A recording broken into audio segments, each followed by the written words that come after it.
ശാന്തമാം ചൈതന്യമേ, ആർദ്രമായി നീ എന്നിൽ നിറയണമേ.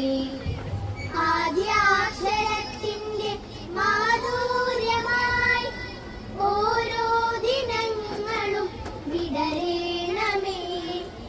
ശാന്തമാം നദിയായി ഒഴുകേണമേ.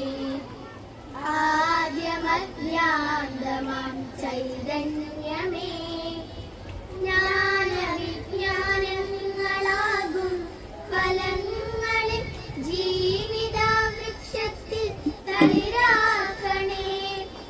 ഭാവിതൻ പാതയിൽ ഈ ഗുരുവചനങ്ങൾ സ്വാന്തനത്തണലായി തീരേണമേ. ശാന്തിതൻ തെന്നലായി വീശേണമേ. ആദ്യമധ്യാന്തമാം ചൈതന്യമേ, സത്യവും സ്നേഹവും സച്ചിന്ത നൽകുന്ന കൃത്യമാം തൃപ്തിയും നേടിയിടണേ. അക്ഷരത്തിൻ അഗ്നിശാലയിൽ ഞാനൊരു നിത്യ ചൈതന്യമായി മാറേണമേ. നന്മതൻ വിത്തായി മുളയ്ക്കേണമേ. ആദ്യമധ്യാന്തമാം ചൈതന്യമേ.